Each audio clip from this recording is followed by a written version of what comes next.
2007 साल वरिपरिबाट सुरु भएका सबै राजनीतिक आन्दोलनमा यस जिल्लाले आफ्नो हिस्साको भूमिका सफलताको साथ पूरा गर्दै आएको छ र महान जनयुद्ध र ऐतिहासिक जनआन्दोलनका क्रममा काभ्रे जिल्ला अग्रणी थियो र यहाँको नेतृत्वका कमरेडहरू त्याग र बलिदानका पहिला कीर्तिमानहरू यहीँबाट कायम गरिएको थियो।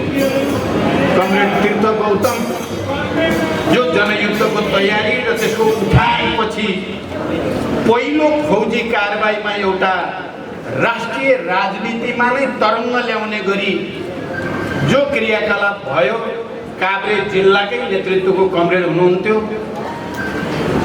समग्र यो क्षेत्रभरि राजनैतिक प्रशिक्षण र संगठनात्मक क्रियाकलापलाई गति दिने तमाम कमरेडहरू, जसमध्ये कमरेड यान प्रसाद गौतम आलोक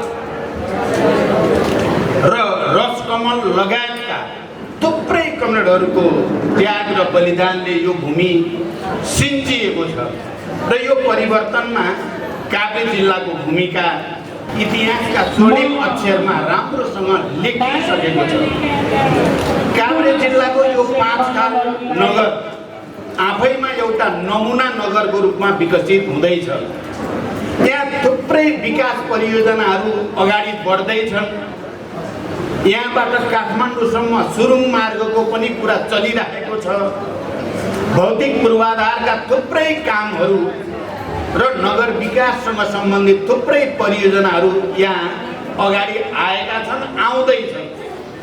मैले आज 5 खालको यो नमुना नगरको रूपमा विकास हुँदै गरेको नगर र तपाईँ यहाँका सबै प्रतिनिधि कमरेडहरू र जनसमुदायसँग उभिएर केही कुरा राख्दै गर्दा म सुरुमा नै के प्रतिबद्धता व्यक्त गर्न चाहन्छु भने काभ्रे जिल्लाको लागि र 5 खाल नगरको विकासको लागि सरकारको तर्फबाट र पार्टीको तर्फबाट ती सबै अधुरा परियोजना अगाडि बढाउने प्रतिबद्धता व्यक्त गर्न चाहन्छु।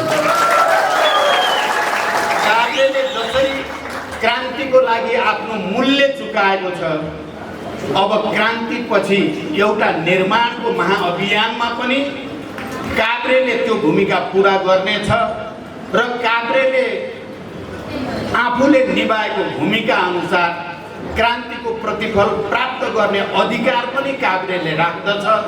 यो कुरातिर पनि पार्टीको र मेरो ध्यान रहेको कुरा म तपाईहरुलाई विश्वास दिलाउन चाहन्छु।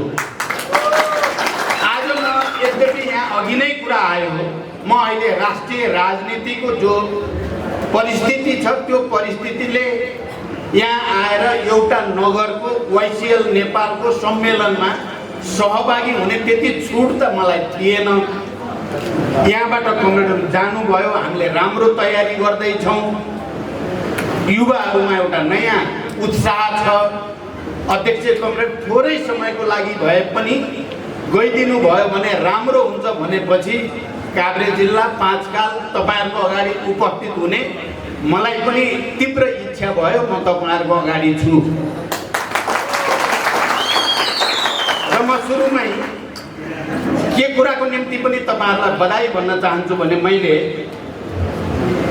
काभ्रे छिरेदेखि नै वाइसिएल नेपालका कार्यकर्ताहरूले जो उत्साहको साथ मलाई र मेरो टिमलाई स्वागत गर्ने काम गर्नुभयो र यहाँसम्म आउँदा पनि मैले जे उत्साह देखेँ, मलाई विश्वास भएको छ कि तपाईहरु नयाँ सिराबाट पार्टी निर्माणमा सहयोग गर्ने प्रतिबद्धताको साथ यो नगर सम्मेलन सम्पन्न गर्दै हुनुहुन्छ। मेरो अग्रिम बधाई छ। तपाईहरु सबैलाई हार्दिक शुभकामना पनि व्यक्त गर्न चाहन्छु। कमरेडहरू, हामी नेपालको आधुनिक इतिहासमा एउटा युगान्तकारी परिवर्तनलाई अगाडि ल्याउन हामीले वीरता र बलिदानका थुप्रै कीर्तिमानहरू कायम गर्यौं। नेपालको इतिहासमा अविस्मरणीय, अर्को तुलनै हुन नसक्ने जनताको तहबाट यो देशका सबै उत्पीडित वर्ग, जाति, क्षेत्र, लिङ्ग, समुदाय, देशभरि त्यस्ता ठाउँबाट हिजोको समाजले मान्छेलाई विभेदमा राखेर अपमानित गर्ने समुदायबाट वीरता र बलिदानका कीर्तिमानहरू कोरिए र परिवर्तनको एउटा निकै ठुलो वाहकको रूपमा, संवाहकको रूपमा तिनीहरू स्थापित भए। गाउँघरमा कसैले वास्तै नगरेका गरिब मजदुर किसानका परिवारबाट उत्पीडित दलितहरू, आदिवासी जनजातिहरू सबैतिरबाट, मधेसी मुस्लिम सबैतिरबाट घर परिवारबाट निक्लेर इतिहास निर्माणको निम्ति बलिदान गर्ने, बन्दुक बोकेर समाजलाई नेतृत्व गर्ने कीर्तिमानहरू कायम गरे। अहिले पनि पुराना समाजका भनौँ, पुराना पार्टीहरू यो कुरालाई पचाउन सकिरहेका छैनन्। गाउँघरका आफूले शासन गरेका र अपमानित गरेर राखेका मानिसहरू आएर विकटभन्दा विकट ठाउँबाट आएर मन्त्री बनेको, चिन्दै नचिनेका वर्ग समुदायका मान्छेहरू प्रधानमन्त्री बनेको, सभापति बनेको, जनप्रतिनिधि बनेको ती मानिसहरूलाई पचेको चाहिँ छैन। उनीहरूलाई कहाँका मान्छे आएर हामीमाथि शासन गर्न थाले भन्ने उनीहरूलाई परेको छ। म अहिले लामो व्याख्या त गर्न सक्दिनँ। हामी हिजो क्रान्तिकारी युद्धका क्रममा दुईटा रणनीति थिए। प्रतिक्रियावादीहरू, प्रतिक्रान्तिकारीहरूले माओवादीलाई घेरा हाल्ने, सखाप पार्ने, गाउँमा आगो लगाउने, बलात्कार गर्ने, आतङ्क मचाउने र सखाप पार्ने रणनीति थियो। अथवा छोटोमा भन्दा घेरा हाल्ने, सखाप पार्ने रणनीतिमा उनीहरू थिए। त्यही क्रममा हजारौँ हजारको ज्यान गयो। हामीले त्यसको प्रतिरोध गर्दा हामीले के भन्थ्यौँ भने घेरा तोड्ने र प्रतिरोध गर्ने, घेरा तोड्ने, प्रतिरोध गर्ने, यो हाम्रो रणनीति थियो। दुश्मनको रणनीति घेरा हाल्ने र सखाप पार्ने थियो। हाम्रो रणनीति घेरा तोड्ने र प्रतिरोध गर्ने रणनीति थियो। मैले जनयुद्धको पहिलो योजनादेखि अन्तिम योजना निर्माण गर्ने बेलासम्म यही प्रक्रिया एकपछि अर्को नयाँ उचाइमा उठेर गएको थियो।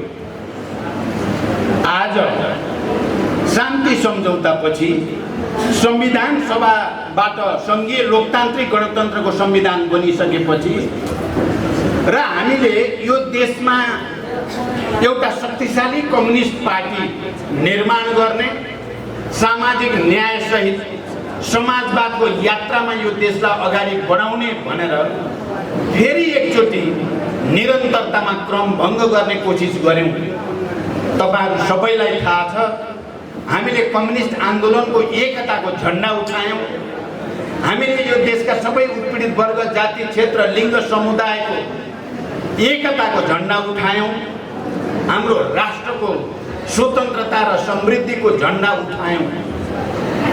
तर प्रतिक्रियावादीहरूले फेरि पनि माओवादी पार्टी, माओवादी एजेन्डा र माओवादी नेतृत्वलाई फेरि पनि भिन्न परिस्थितिमा घेरा हाल्ने र सखाप पार्ने रणनीति पोहोर सालदेखि व्यापक रूपमा अगाडि ल्याए।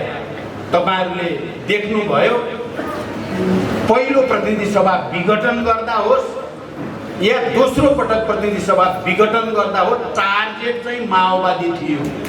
हामीले स्थापित गरेका एजेन्डाहरू थिए।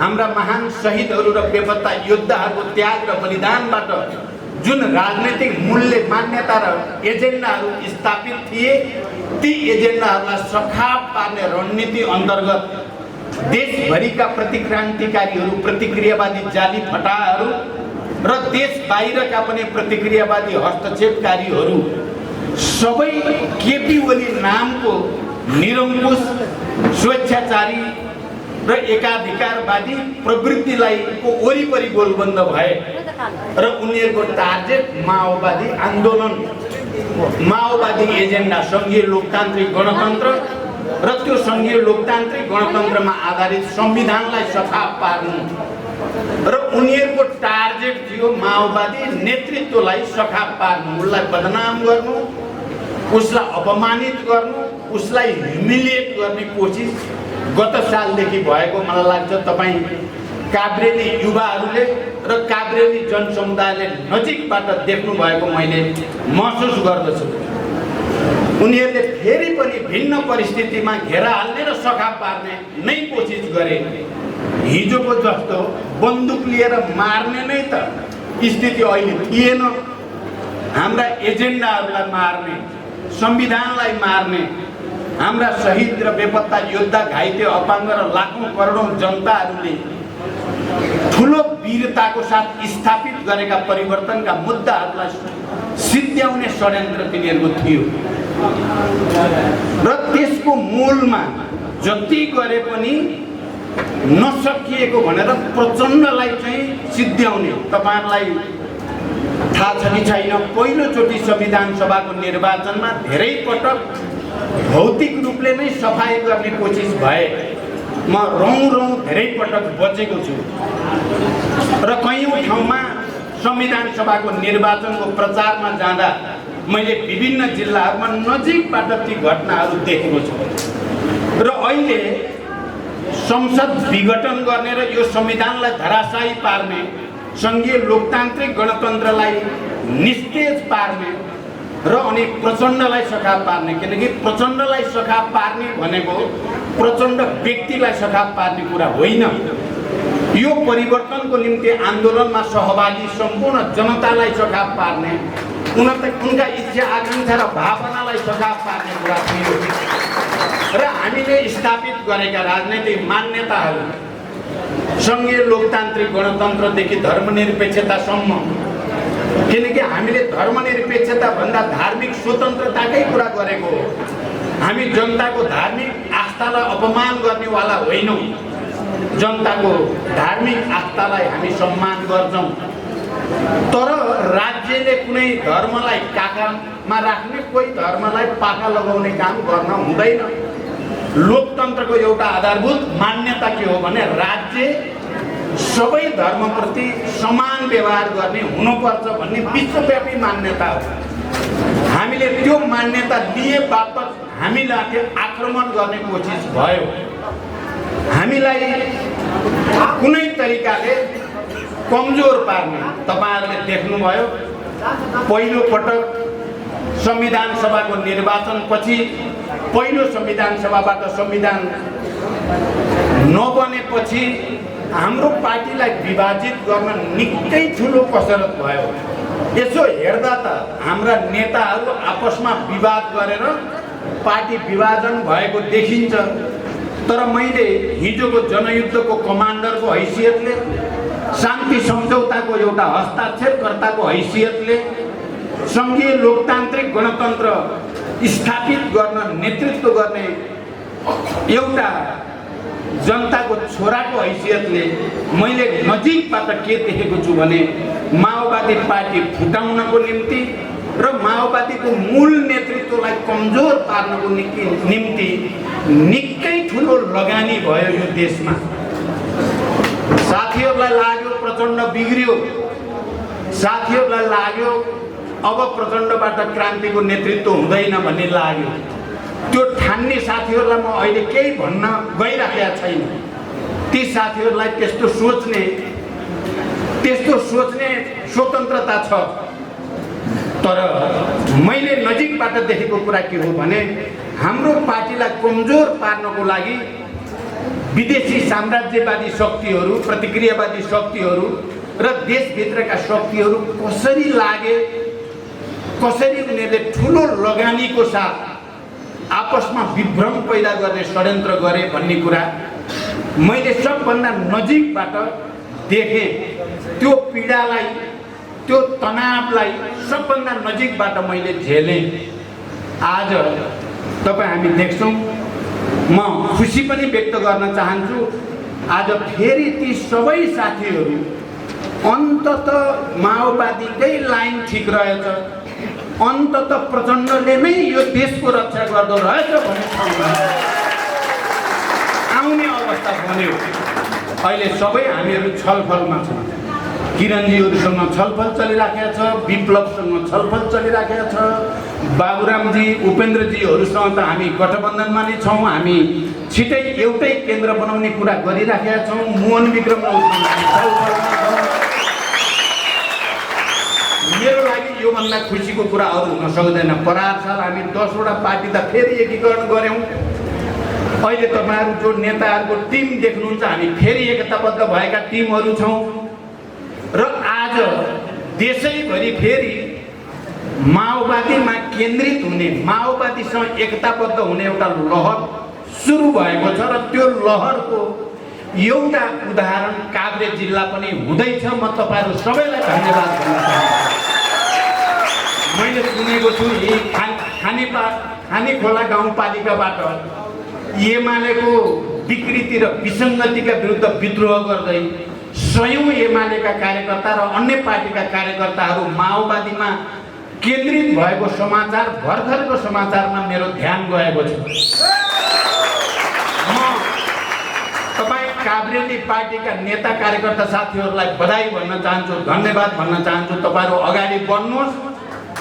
म के कुरा विशेष रूपले अपिल गर्न चाहन्छु भने आजको दिनमा, आजको कालखण्ड, इतिहासको आजको कालखण्डमा माओवादी केन्द्र कमजोर भयो भने सङ्घीय लोकतान्त्रिक गणतन्त्र मात्रै धराप्नु पर्दै छैन।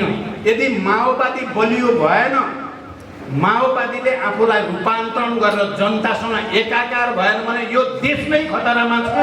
यो कुरा म तपाईँहरूसँग अपिल गर्न चाहन्छु। हामीले नेपालको राष्ट्रिय स्वाधीनताको निम्ति, नेपाली जनताको मुक्तिको आकाङ्क्षालाई सम्बोधन गर्नको निम्ति र सङ्घीय लोकतान्त्रिक गणतन्त्रको रक्षाको निम्ति र अझै यसलाई संविधान संशोधनद्वारा अझ विकसित र परिवर्तन गर्नको निम्ति माओवादी बाहेक यो देशमा, यो कालखण्डमा अरू कुनै पार्टी छैन, अर्को कुनै विचार छैन।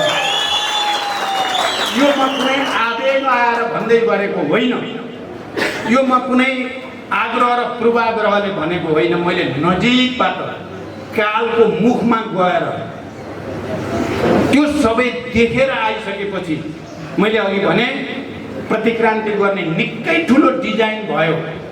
जसरी जनयुद्धको बेलामा हामीलाई घेरा हाल्ने र सखाप पार्ने भनेर त्यति बेलाको शाही सेनादेखि त्यति बेलाको राज्य सरकार सम्पूर्ण तागतको साथ र विदेशबाट अत्याधुनिक हतियार ल्याएर गाउँघरमा हाम्रा गरिब मजदुर किसान, हाम्रा गरिब र उत्पीडित सबै जात जाति भाषा भाषीमाथि दमन चक्र चलाएका थिए। त्यस्तै प्रकृतिको दमन गर्ने उद्देश्यका साथ प्रतिनिधि सभा विघटन गरिएको थियो।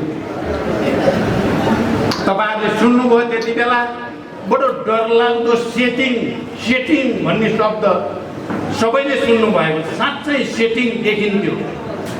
विदेशीहरूसँग केपी ओलीको सेटिङ। केपी ओली राष्ट्रिय आत्मसमर्पणवादी प्रतिक्रान्तिकारी फासिस्ट प्रवृत्तिको प्रतिनिधि हो। त्यसको वरिपरि कसरी विदेशी शक्तिहरू केन्द्रित हुँदा रहेछन् भन्ने मैले नजिकबाट देखेँ, सबैभन्दा नजिकबाट देखेँ। कतिपयले मलाई भन्छन् यस्तो केपी जस्तो निरङ्कुश फासिस्ट र अन्तर्राष्ट्रवादी या राष्ट्रिय आत्मसमर्पणवादी दक्षिणपन्थीसँग किन एकता गरे त भनेर पनि मलाई साथीहरूले भन्ने गर्नुहुन्छ। यो एकता गर्नै हुने थिएन भन्ने पनि गर्नुहुन्छ। मैले भने मैले केपी गुटभित्र या हिजोको एमाले भित्र हजारौं क्रान्तिकारी नेता कार्यकर्ता पनि छन्।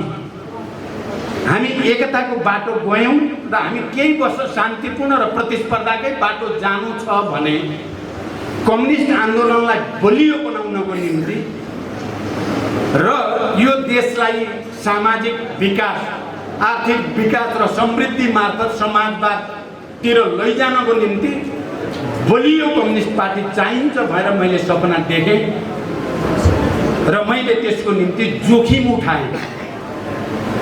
र मलाई के विश्वास थियो भने यदि पार्टी विभाजन नगरिएको भए, हामीले गरेको होइन पार्टी विभाजन, कतिपय साथीहरूलाई लाग्छ पार्टी फुट्यो भने फुटेको होइन, हामी फुटेको होइन। हामीले केपी प्रवृत्तिमाथि विजय प्राप्त गरेको काभ्रेली साथीहरू ख्याल गर्नु होला। केपी जस्तो निरङ्कुश अहङ्कारी दम्बीलाई हामीले पार्टीबाट 70% केन्द्रीय सदस्य मिलेर निकालिदिएको हो। तपाईहरुले यो कुरा गहिरो गरी बुझ्न जरुरी छ। कोहीले भन्छन् केपी नै के चालझेल गरेर आफै आउँछ भन्छ। होइन, केपी जति बुद्धि नभएको नेता मैले कोही पनि देखेको छैन। यति ठुलो उसलाई अवसर थियो चुलो लाएर एकताको बेलामा जे सहमति भएको थियो, समझदारी भएको थियो, त्यो पालन गरेको भए केपी ओली नेपालको इतिहासमा एउटा महान नेता हुने अवसर थियो। तर गिदीभित्र गोबर भरिएको त्यसकारण हामी हारेको पनि होइन, हामी पार्टी फुटेको पनि होइन। यो कुरा त प्रमाणित छ। किनभने जब केपी कुनै हालतमा पनि नसच्चिने र विदेशीको अगाडि आत्मसमर्पण गरेर आफ्नै पार्टीभित्रका सहयोद्धामाथि अपमान र षड्यन्त्र गर्ने कुरा उदाङ्गो भयो। तपाईहरुले देख्नुभयो, मैले 19 पृष्ठ लामो केपी प्रवृत्ति भनेको के हो, विचारको हिसाबले यो मार्क्सवादी होइन, कम्युनिस्ट होइन, यो सामन्ती हिन्दू अतिवादी हो। तपाईहरुले जलहरी चढाएको सुन्नुभयो। मेरो निर्वाचन क्षेत्रमा लहर राम सीता हनुमान राखिदिएछ। अब म राम सीता हनुमानसँग लड्न त जाने कुरा आएन। अनि यो कम्युनिस्टले यस्तो काम गर्छ त। अनि विदेशीको अगाडि आत्मसमर्पण गरेर आफ्नै पार्टीसँग भएको सहमति तोड्ने भएपछि 19 पृष्ठ लामो मैले दस्तावेज लेखेँ र मैले केपी प्रवृत्ति एउटा कम्युनिस्ट विरोधी, मार्क्सवाद विरोधी, जनविरोधी, राष्ट्र विरोधी प्रवृत्ति हो, एउटा निरङ्कुश दम्भी सामन्ती प्रवृत्ति हो भन्ने कुरा प्रमाणित गरे। तपाईहरुलाई लाग्छ होला यो प्रचण्डले गर्न त गर्यो, तर खोइ त केपी त प्रधानमन्त्री रहिराख्यो भन्ने पनि त्यति बेला लाग्यो होला। तर मेरो दाबी के छ त, म तपाईहरुसँग के भन्न चाहन्छु भने उसलाई हामीले 70% हामी भयौं।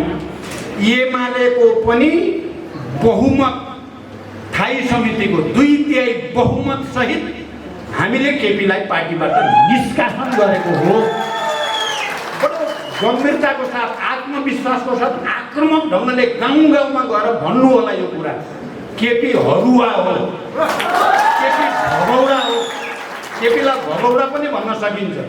कम्युनिस्ट आन्दोलनबाट भाग्यो, मार्क्सवादबाट भाग्यो, समाजवादी बाटोबाट भाग्यो भन्न सकिन्छ। अब विचित्रको छ त्यो त, तर म त्यतापट्टि अलि लामो जान्न। तपाईहरुलाई यति भन्न चाहन्छु, हामीले उनलाई उनको मार्क्सवाद विरोधी, समाजवाद विरोधी, जनविरोधी र राष्ट्र विरोधी चरित्रलाई उदाङ्गो पारेर हामीले उसलाई पार्टी सदस्यबाट निष्कासन गरेको हो। त्यसकारण हामी विजेता हौं, ऊ हरुवा हो भन्ने कुरा दिमागमा राख्नु होला। एउटा अर्को, हामीले खाली पार्टीको केन्द्रीय समितिको अत्यधिक बहुमतबाट हराएको मात्रै होइन, त्यहाँ एमाले र एमाले के माओवादी सबै हामी एकै ठाउँमा थियौं र मात्रै त हामीले हराउन सके हो। जलनाथ माधवदेखि अहिले घनश्याम योगेश के नाम भएका अहिले गएर केपीसँग आत्मसमर्पण गरे। बडो दया लाग्छ ती साथीहरूलाई देख्दा। तै पनि मलाई के लाग्छ भने ती ढिलो छिटो त्यहाँबाट ती पनि निक्लिन्छन्, त्यहाँ बस्ने ठाउँ चाहिँ छैन त्यहाँ। तर जे होस्, त्यो खाली राजनैतिक रूपबाट पार्टीबाट मात्रै होइन, उनले गरेको कुकर्मको लागि हामीले उनलाई संसदीय दलको नेताबाट पनि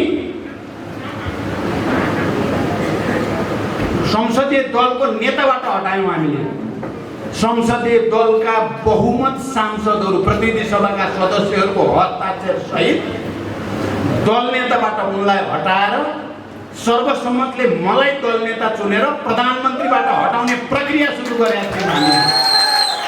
किन हामी कसरी कमजोर भयौं? कतिपय साथीहरूलाई खै के फाइदा भयो? फाइदा देख्छु मैले।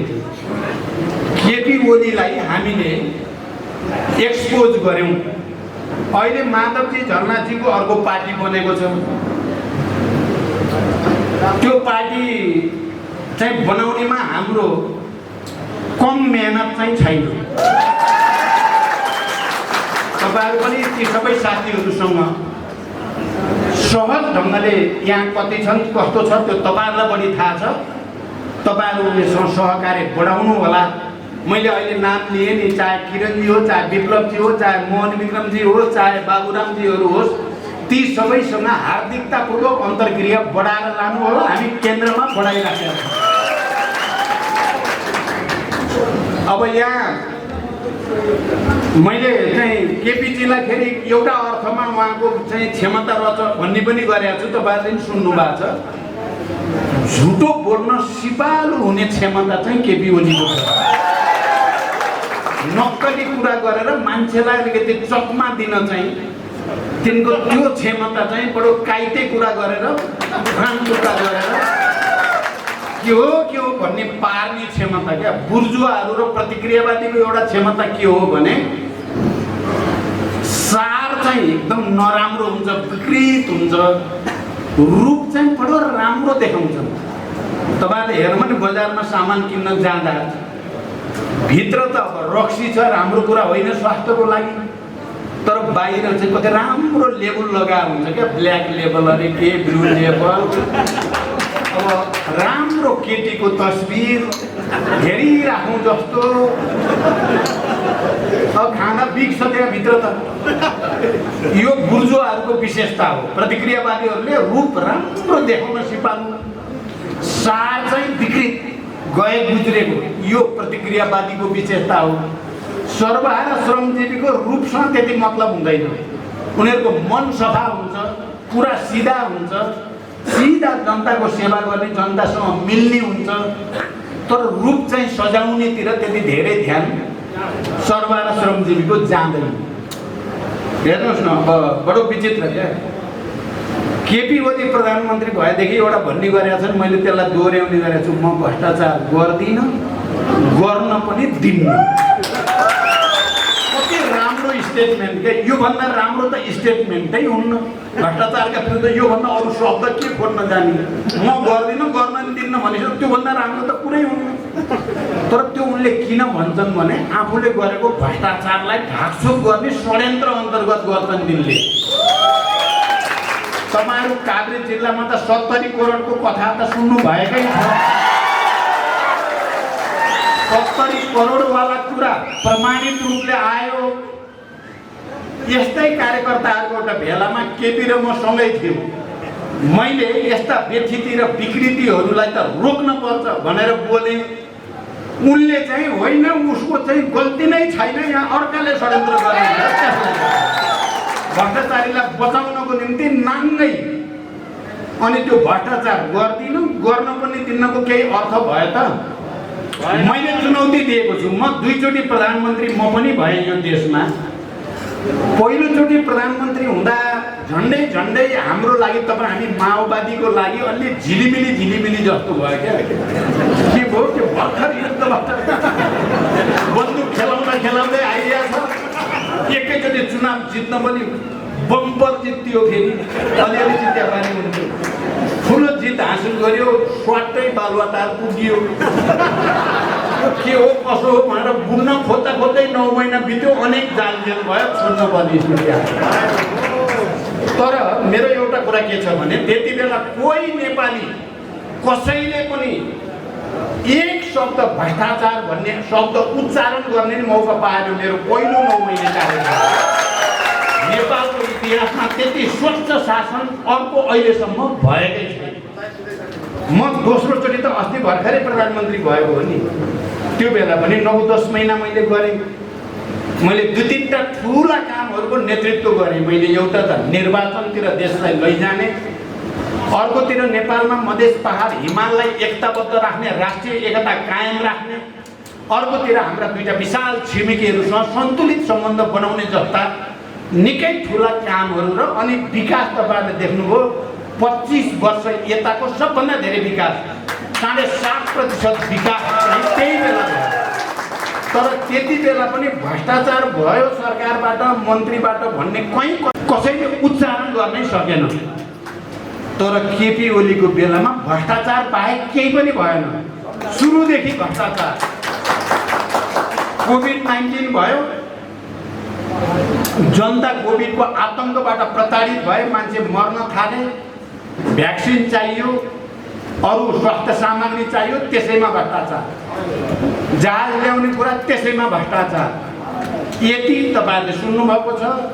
ओम्नी तपाईहरुले सुन्नुभएको छ। 70 करोड तपाईहरुले भुक्तभोगी हुनु त देखिराख्नु भएको छ। जाँदा जाँदै ती स्टेटमा करोडौंको भ्रष्टाचार, अरबौं लिएर गयो भन्ने मान्छे छन्। अनि यस्ता ढोंगी र पाखण्डी मान्छेले आफूलाई फेरि हामी जनताका हौं, अब अनौठो अनौठो गर्ने भएर आए। हेर्नुस्, यिनी त हामीले उनको यो सबै बेथिति, गैर मार्क्सवादी चरित्र, निरङ्कुश फासिस्ट चरित्र, राष्ट्रिय आत्मसमर्पणवादको भण्डाफोर गर्यौं। हामीले गठबन्धन बनायौं। अब यो निरङ्कुश प्रवृत्तिलाई परास्त गरिएन भने देश र जनता झम बर्बाद हुने भयो भन्ने ठानेर हामीले गठबन्धन गऱ्यौं र केपी ओलीलाई घोडाबाट पछारियो। घोडाबाट पछारे हो केपीलाई, अनि बालुवाटारबाट निकालेर बालकोट पुर्याइयो।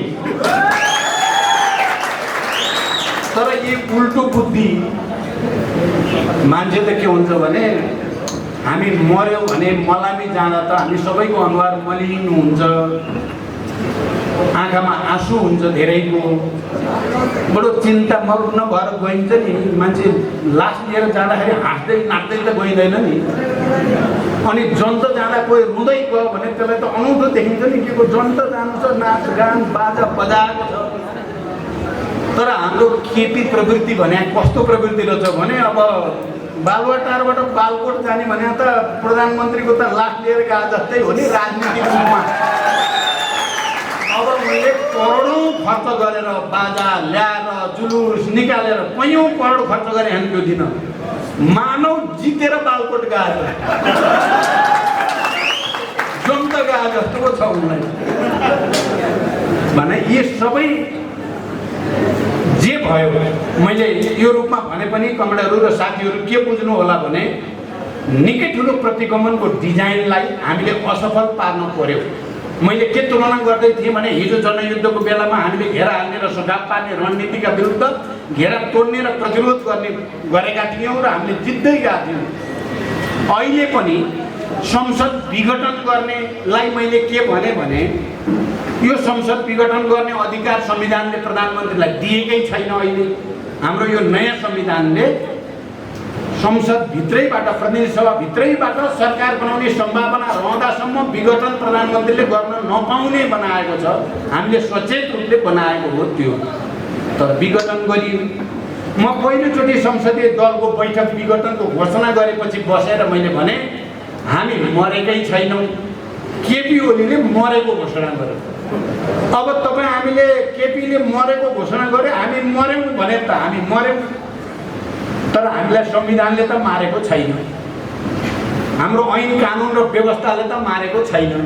फेरि हामी मरेकै छैनौँ, हामी यहाँ जिउँदैछौँ। हामी आफू मरेको छैनौँ भनेर उठ्यो भने केपीले गरेको गलत घोषणा सचिन्छ र फेरि पुनर्स्थापना हुन्छ र हामी जान्छौँ। होइन, हामी आफै मर्यौँ हामी त भएर आफैले लत्तो छोडियो र मरेको घोषणा आफैले गरियो भने त हारियो। तपाईहरुले देख्नुभयो, हामी पुसको जाडोमा माइतीघर मण्डलाको चिसो पिचमा हामी पलेटी कसेर बसेको तपाईहरुले देख्नुभयो। कतिपयले बिचरा प्रचण्ड भने, मैले त्यो पनि केपीकै मान्छेले भनेको सुने मैले। बिचरा हेर त कतै चिसो छिडी के पिचमा पुसको जाडोमा पलेटी कसेर बसेको छ भने। मैले भनेको पनि तपाईहरुले सुन्नुभयो, मलाई गर्व छ। म फेरि जनताको साथमा गएँ, म फेरि जनयुद्ध सुरु गर्ने ठाउँमा पुगेँ। यसको लागि मैले प्रति क्रान्तिकारीहरूलाई त्यस अर्थमा नकारात्मक धन्यवाद भन्छु। हामीलाई अलिअलि फोहोर मैला लाग्न खोजेको थियो, अब जनताबाट पुर्याइदियो तिनीहरूले। र मैले भने, हामी अब यो घेरा तोड्छौँ। तपाईहरु त्यसका विरोधमा तपाईहरुले पनि यहाँ आन्दोलन गर्नुभयो। यहाँबाट काठमाडौँमा पटक पटक विशाल र्यालीहरू भए, सभाहरू भएर माघ 28 गते पुग्दा त जनसागरै ओर्ल्यो। झन्डै 62-63 को आन्दोलनको बेला जस्तै या भर्खरै हामी शान्ति सम्झौतामा पछि गरेको आमसभा जस्तै देखियो। र मैले त्यहाँबाट चुनौतीको रूपमा भने, खबरदार, यो विघटन धेरै चर्को पर्नेछ प्रतिक्रान्तिकारीहरूलाई। नेपाली जनता विजयी हुँदै आएको छ। नेपाली जनता जागिसकेको जनता हो। अब कुनै हालतमा पछि हट्ने छैन। मैले अदालतमा न्यायाधीशहरूलाई बडो विनम्रतापूर्वक भने, न्यायाधीशजीहरू हेर्नुहोस्, जनता के भन्छन्। जनताको यो आवाजलाई बेवास्ता नगरियोस्। जनताको यो सागरलाई केही होइन भन्ठानियो भने परिणाम के हुन्छ विचार गरियोस्। तपाईहरुले पनि सुन्नु भएको छ र हामीले जित्यौं। दोस्रो पटक फेरि विघटन। अब हामी फेरि त्यसरी लाखौं जनता ल्याउन बडो गाह्रो। कोभिड-19 चारैतिर मान्छेहरूको मृत्यु भइराखेको छ। जतासुकै आइसोलेसनमा छन् मान्छेहरू, भेन्टिलेटरमा छन्, आइसियुमा। जुलुस निकाल्न नि गाह्रो, अर्को बुद्धि निकाल्न पर्यो। अब मैले पहिला हेर्नुहोस्, यो कुरा साँचो हो, तपाईहरुले सुन्नुभएको होला। पहिलोचोटि हामीले गठबन्धन गरेर चुनाव लडियो। एमाले हामी पार्टी त अलग अलग थियौँ हामी। मलाई नेपाली कांग्रेसका नेताहरू, अब शेरबहादुर समेतले, मधेसी नेताहरू, हामी तपाईलाई सपोर्ट गर्छौं। तपाई 5 वर्ष प्रधानमन्त्री बन्नुहोस्, यो गठबन्धन छोड्नुहोस्। अब चुनाव जित्नुभयो, सिद्धियो गठबन्धन भन्नुभएकै हो। लिखित रूपमा हस्ताक्षर गरेर दिन्छौँ भन्नुभयो। मैले उहाँहरूलाई, तपाईहरुलाई धन्यवाद। मलाई 5 वर्ष प्रधानमन्त्री बनाउने र त्यसको निम्ति कांग्रेसले सबै भोट, मधेसी केन्द्रित दलले सबै भोट मलाई दिने र बहुमत पुर्याउने कुरा गर्नुभयो। त्यसको लागि त तपाईहरुलाई धन्यवाद। तर मैले नेपाली जनताको सामु कम्युनिस्ट आन्दोलनको एकताको बाचा कबुल गरेर चुनाव लडेको हो। वाम गठबन्धनको लागि लडेको हो। म जनतालाई धोका दिन सक्दिनँ। मलाई प्रधानमन्त्री चाहिएन। यो एउटा ऐतिहासिक तथ्य हो। म प्रधानमन्त्रीको निम्ति राजनीतिलाई र जनतालाई धोका र विश्वासघात कल्पना पनि गर्न सक्दिनँ भने मैले भने। तर अहिले केपी निरङ्कुश भएपछि, प्रतिक्रान्तिकारी भएपछि, राष्ट्रिय आत्मसमर्पणवादी भएपछि, 2.5 वर्ष प्रधानमन्त्री भन्ने सहमति तोडेपछि, पालो अध्यक्ष भन्ने सहमति तोडेपछि र विदेशीको अगाडि घुँडा टेकेपछि मैले विद्रोह गर्नुपर्ने भयो। त्यो प्रवृत्तिसम्म र यो दोस्रो संसद विघटनको बेलामा मैले धेरै मेहनत गरेको छु कमरेडहरू। अब अघिल्लो पटक मलाई प्रधानमन्त्री 5 वर्ष खानुहोस् भन्न आउँदा म मानिनँ। किनभने जनताको अगाडि त कमिटमेन्ट गरिएको छ नि। एउटा राजनीति भने त एउटा नैतिकता निष्ठाको कुरा पनि हो नि। त्यसो भएर म मानिनँ। तर यो पटक म शेरबहादुरसँग गएर हात जोडेँ। प्रधानमन्त्री भइदिनुहोस्, म साथ दिन्छु। तपाईँ विचार गर्नुहोस् त, यो घटनाक्रम बडो विचित्र लाग्छ नि। माधवले र म अझ बढी गरेको थिएँ। माधव नेपालमा मैले गठबन्धन बनाऊ, यो चाहिँ संसद विघटन गर्ने प्रवृत्तिलाई परास्त गरौँ, तपाईँ प्रधानमन्त्री हुनुहोस्। अहिले उहाँ साँच्चै प्रधानमन्त्री हुनुभयो। हामी गठबन्धनमा छौँ र हामी अगाडि गइराखेका छौँ। र चाहिँ बालुवाटारबाट बेल बसेर बालको सारियो तानाशाहलाई के गरियो? यो पनि घेरा तोड्ने र प्रतिरोध गर्ने तरिका हो। उनीहरूले पनि घेरा हाल्ने र सखा पार्ने कोसिस गरे, हामीले घेरा तोड्ने र प्रतिरोध गर्ने कोसिस गर्यौँ। सफल हामी भयौँ, उनीहरू परास्त। अहिले पनि खतरा टरिसकेका छैन। म फेरि यो कुरा पनि भन्छु, खतरा टरि चाहिँ सकेका छैन। यो गठबन्धन तोड्न अनेक षड्यन्त्रहरू भइराखेका थिए। हिजो बेलुका मात्रै पनि हामी गठबन्धनका शीर्ष नेताहरूको बैठक थियो बालुवाटारमा। सबै षड्यन्त्रबारे समीक्षा गरियो र हामीले के सङ्कल्प गरेका छौँ भने, जस्तोसुकै मूल्य चुकाउन परे पनि चुकाउने, हरेक पार्टी जस्तोसुकै त्याग गर्न पनि तयार हुने, अर्को चुनावसम्म गठबन्धन बनाएरै चुनाव लड्ने, तर गठबन्धन कमजोर हुन नदिने हामीले त्यो सङ्कल्प गरेका छौँ। हामीले त्यो सङ्कल्प गरेका छौँ। मैले अघि सुरुमा भने वामपन्थीहरूको हकमा हिजोका पूर्व माओवादीहरू साथीहरू, मैले सुरुमा भने आजभोलि म सबै साथीबाट त्यही भाषा सुन्दा मलाई खुसी लागेको छ। यो गठबन्धन बनाउने बेलामा एउटा ठुलो बैठक थियो नेताहरूको। त्यो बैठकमा एकजना काङ्ग्रेसको नेताले मलाई सोध्नुभयो, कमरेड प्रचण्ड, तपाईँले केपीसँग एकता गरेर के पाउनुभयो? हामीले त नगर्नुहोस् भनेको थियौँ त्यो बेला भन्नुभयो क्या उहाँले। मैले अब के त्यो लामो व्याख्या गरेर भन्ने त कुरा भएन, के भन्ने? मैले अरू त केही पाइनँ, ज्ञान पाएर आएँ भने मैले ज्ञान प्राप्त भयो। यो ज्ञान थोरै पैसाले पाइने कुरा होइन। यो एकता गरेर मात्रै पाइन्थ्यो, मैले पाएर आएको छु। अब यो ज्ञान तपाईँहरू सबैलाई काम लाग्छ। म यो ज्ञान तपाईँहरूलाई बाँड्न आएको भने मैले आजभोलि म यसो हेर्छु, माओवादीबाट अलग भएर यो गर्छु र त्यो गर्छु भनेर जानुभएको थियो नि साथीहरू, अहिले त सबैले ज्ञान प्राप्त गर्नुभएको छ। सबैले ज्ञान प्राप्त गर्नुभएको छ र भन्नुभएको छ हामी अब मिल्नुको विकल्प छैन। अब मैले त सबभन्दा पहिला ज्ञान प्राप्त गरेँ, अरू साथीहरूले नि ज्ञान प्राप्त गर्नुभयो भने त अब हामी एक त हुने नै भयौँ। र यो गठबन्धन मार्फत संविधानको रक्षा, गणतन्त्रको रक्षा, राष्ट्रियताको रक्षा गर्ने सङ्कल्प गरेका छौँ हामीले। यहाँ फेरि बिचमा एमसिसी आउँछ। फेरि यो एमसिसी ल्याएर दिमाग खराब गर्ने कुरा। अब एमसिसीलाई प्रयोग गरेर गठबन्धन टुटाइदिने भन्ने एक थरी मान्छेको चाहिँ सपना त्यो देखेका छन् र कसरत गरेका छन्। एमसिसी भएपछि शेरबहादुर र प्रचण्ड झगडा गर्छन्, त्यसपछि यो टुट्छ भन्ने छ। तर हामीले के भन्यो भने एमसिसी परिमार्जन र संशोधन गरेर अगाडि बढाउनेमा त हाम्रो केही छैन। संशोधन गरेर राष्ट्रको हित अनुसार बनाएर परिमार्जन गरेर जान सकिन्छ। तर हामी गठबन्धनमा के सहमति छ भने एमसिसी हाम्रो लागि मुख्य होइन, गठबन्धन मुख्य हो। गठबन्धन बचाउनुपर्छ, त्यसमा हामी सबै सहमत भएर हिँडेका छौँ। ढुक्क हुनु होला। यो कारणले फुटाउने षड्यन्त्रलाई पनि हामी परास्त गरेका छौँ। त्यसकारण अब अहिले देशैभरि एउटा के चाहिँ चेतना जनतामा गयो, विचार के भनियो भने माओवादी सिद्धियो, यो फुट्यो त्यो फुट्यो, त्यो पनि छैन त्यो पनि छैन। धेरैले मलाई के भन्ने भने खोइ त प्रचण्डसँग अहिले किरण पनि छैनन्, प्रचण्डसँग बाबुराम पनि छैनन्, प्रचण्डसँग विप्लव पनि छैनन्, सबै त गए। अनि प्रचण्डले सोध्नु पर्दैन सबै किन गए भनेर सोध्नु पर्दैन भन्नुभयो क्या। अब उहाँहरू किन जानुभयो, उहाँहरूले जान्ने कुरा भयो। मैले चाहिँ माओवादी आन्दोलनको विरासत चाहिँ एक्लै भयो नि बोक्नुपर्छ भनेर सकि नसकि बोकै छु।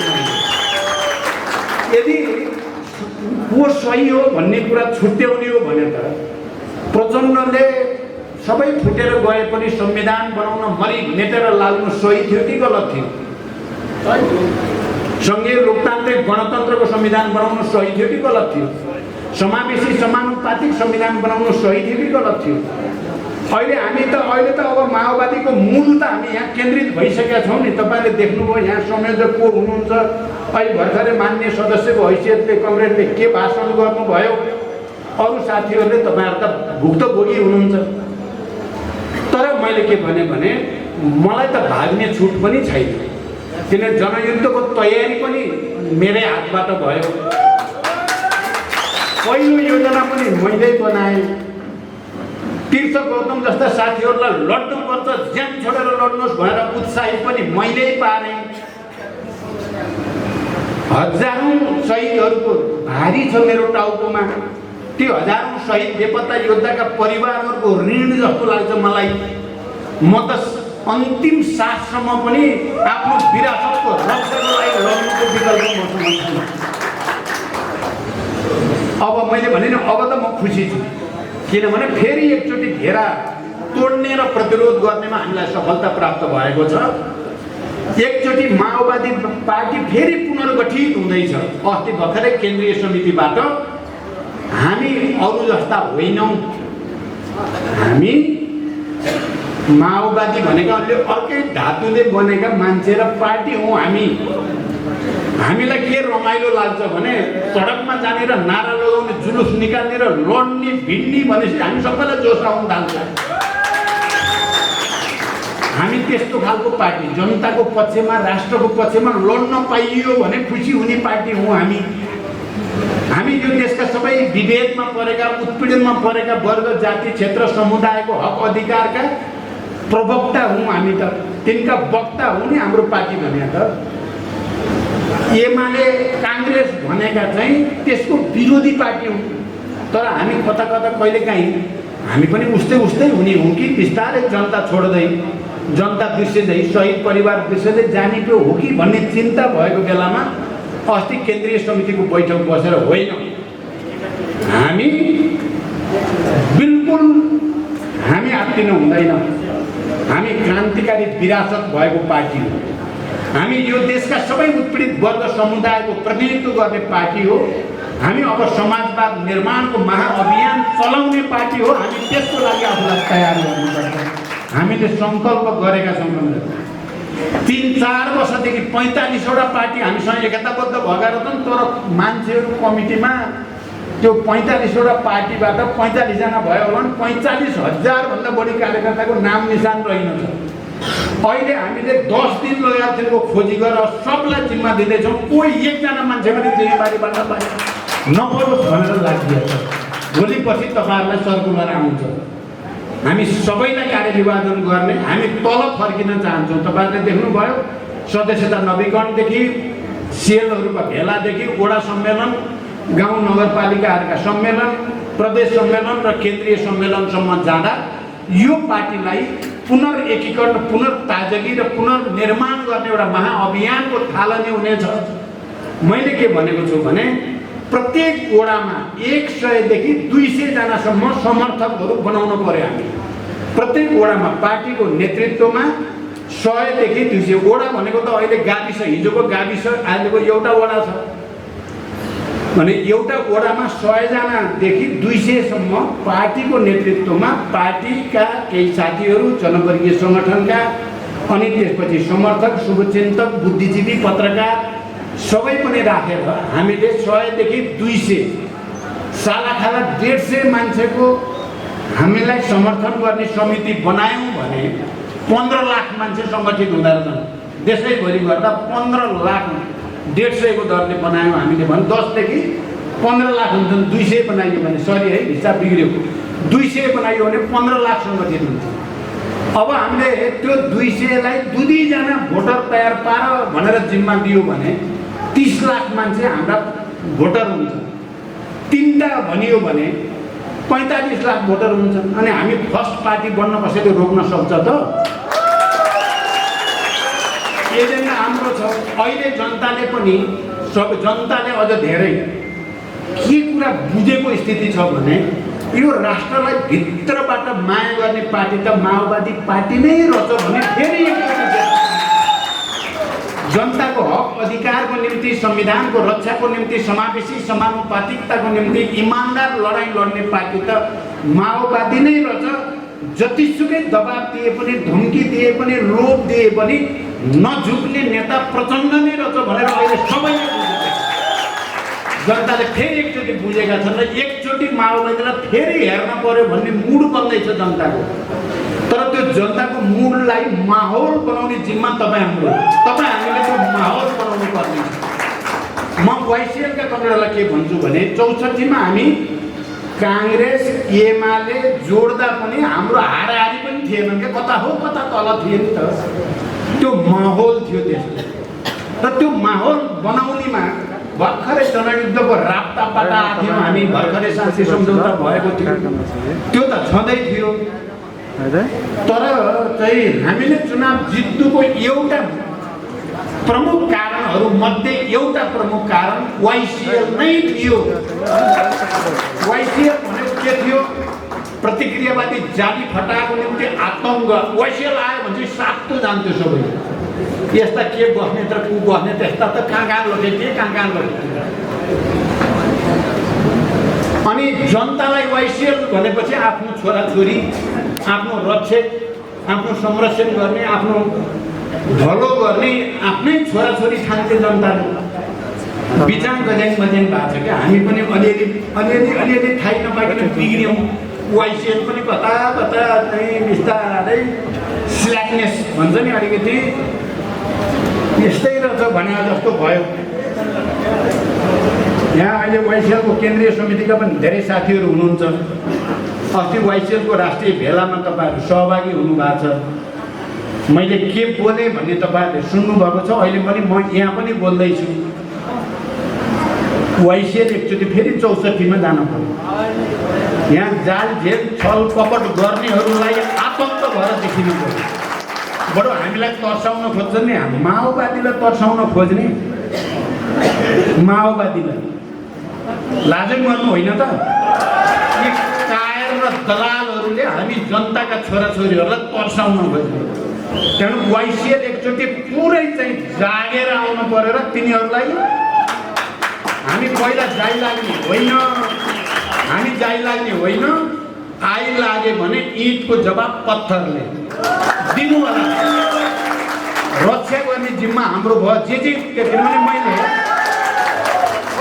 मैले केपी प्रवृत्तिको लडाइँ लड्दा जेल जाने सङ्कल्प यसले जेल हाल्न नि सक्छ अब यो त दुनियाँ प्रतिक्रियावादीको हातमा छ जेल जान नै सकिन्छ मारिन पनि सकिन्छ बरु जेल जाने बरु मर्ने तर यो प्रतिक्रान्ति यो प्रतिगमन चाहिँ नसहने भनेर लडे हो अब तपाईँ पार्टीका सबै साथीहरू र वाइसिएलका चाहिँ सबै कमरेडहरूलाई मेरो विशेष रूपले के छ भने बिल्कुल भ्रम त्यागिदिनुहोस् डर हटाइदिनुहोस् जो डर गया वो मर गया भने जस्तो भयो कि हामी अलिक डराएर मर्ने जाग्यो भने हामी जित्छौँ हामीले जितेकै हो हिजो पनि जितेकै हो आज पनि अस्ति भर्खरै हामीले जित्यौँ अबको चुनाव 64 को जस्तो बनाउनै पर्छ हामीले जाल जेल गर्ने कुरा भन्नुभयो त चाहिँ त्यहाँ गएर चाहिँ बाटो साट्ने या पुलिसलाई कर्मचारीलाई प्रयोग गरेर चाहिँ जित्न खोज्नेहरूलाई भ्याकुर लखेट दिनुपर्छ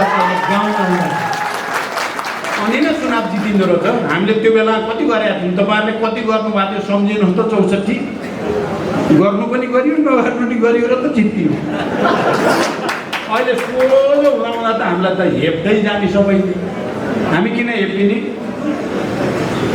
त्यसकारण काभ्रे जिल्ला एउटा क्रान्तिकारी विरासत भएको जिल्ला हो राजनीतिक परिवर्तनको लडाइँमा धेरै त्याग र बलिदानका इतिहास रचना गरेको जिल्ला हो हामीले अहिले त त्यसो गर्नुपर्ने छैन हामी लड्ने शान्तिपूर्णै हो यी गुन्डाहरूले नै शान्तिपूर्ण भन्छन् र गुन्डा गर्दै गर्छन् क्या हामी पनि शान्तिपूर्ण भन्ने गुन्डालाई ठिक गर्ने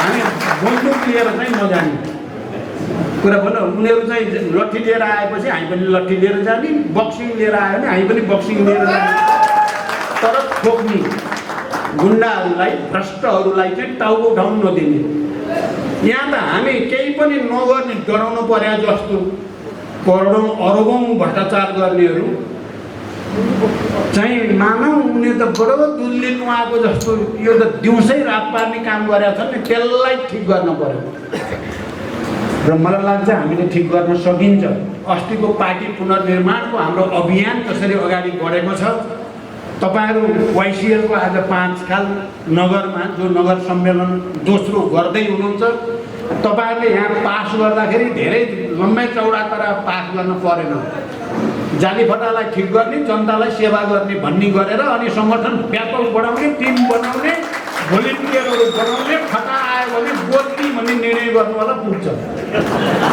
तिनलाई जाने झेली र फटाहरुलाई चाहिँ चैनसँग बस्न नदिने जनतालाई रक्षा गर्ने यति निर्णय गरेर जानु भयो भने मलाई लाग्छ हेर्नु होला 64 को भन्दा बढी हुन्छ यहाँ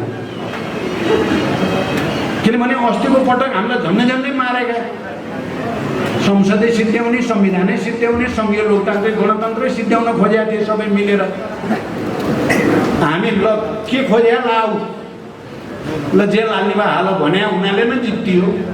डराएको भए त हामीले त लखेट्थे।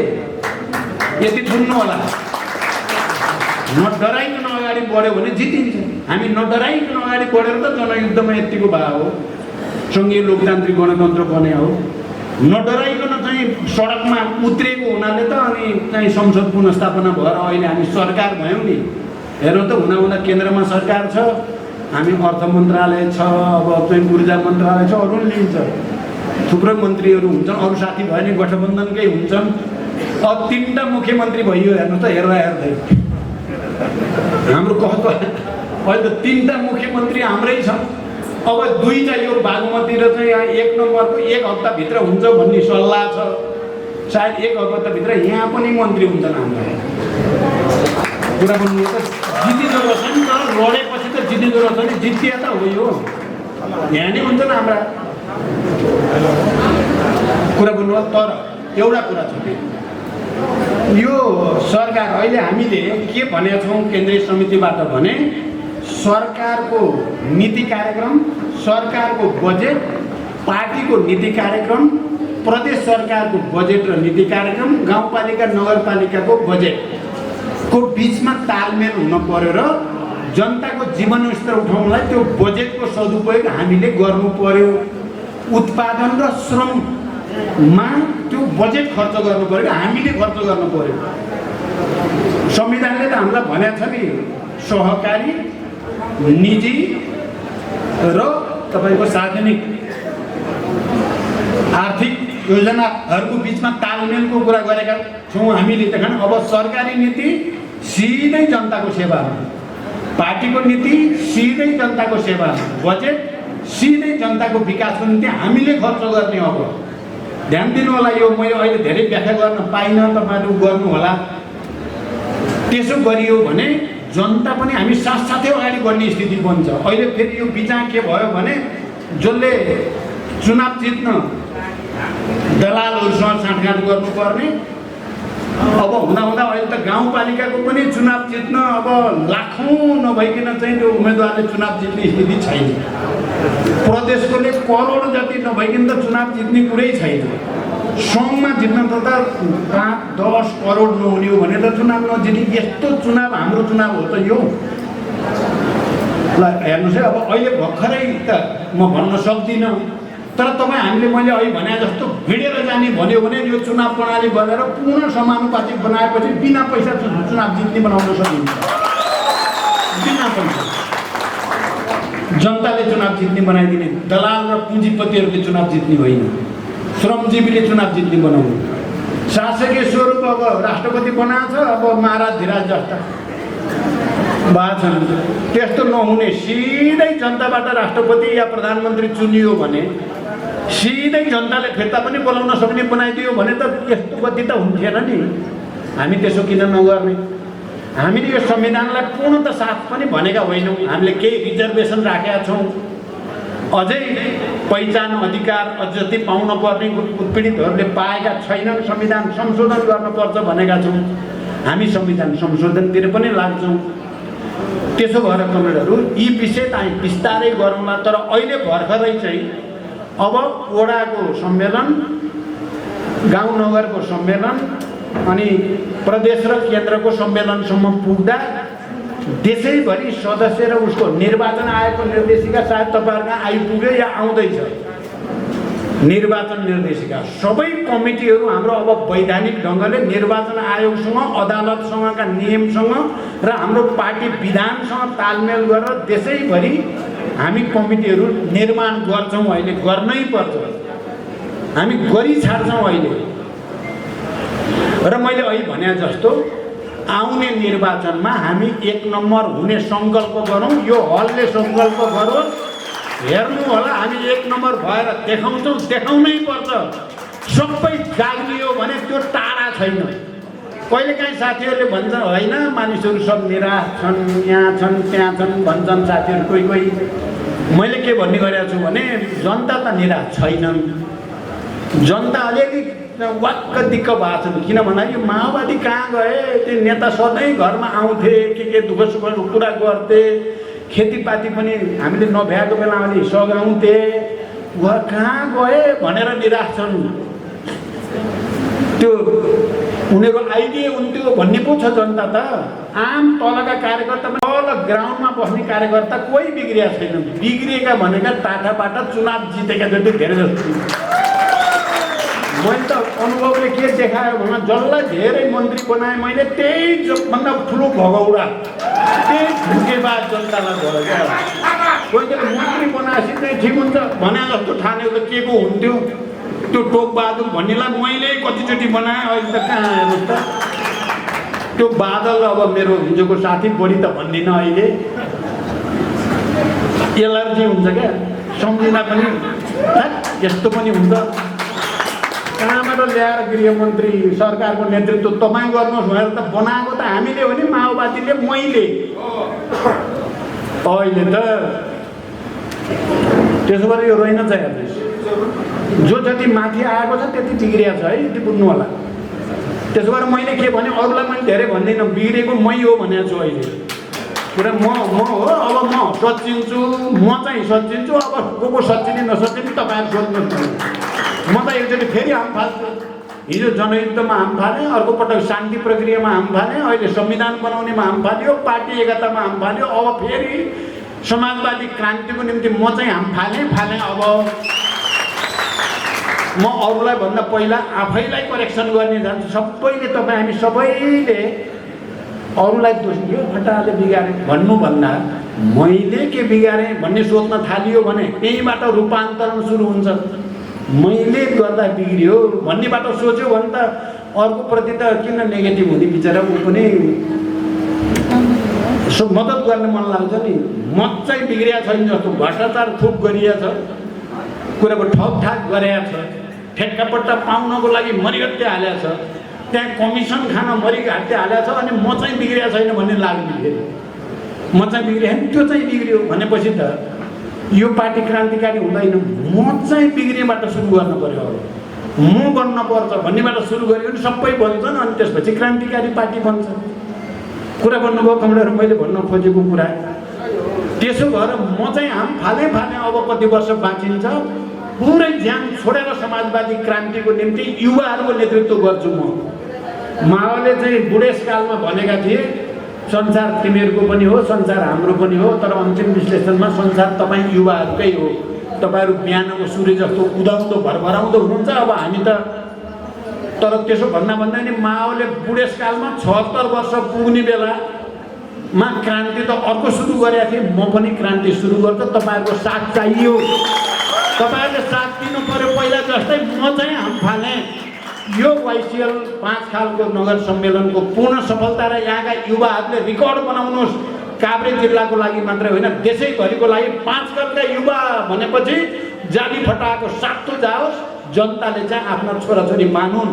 यो बन्न तपाईँहरू अगाडि बढ्नुहोस् भन्दै फेरि सफलताको शुभकामना सहित बिदा हुन्छु। धन्यवाद। हार्दिक आवाज सहित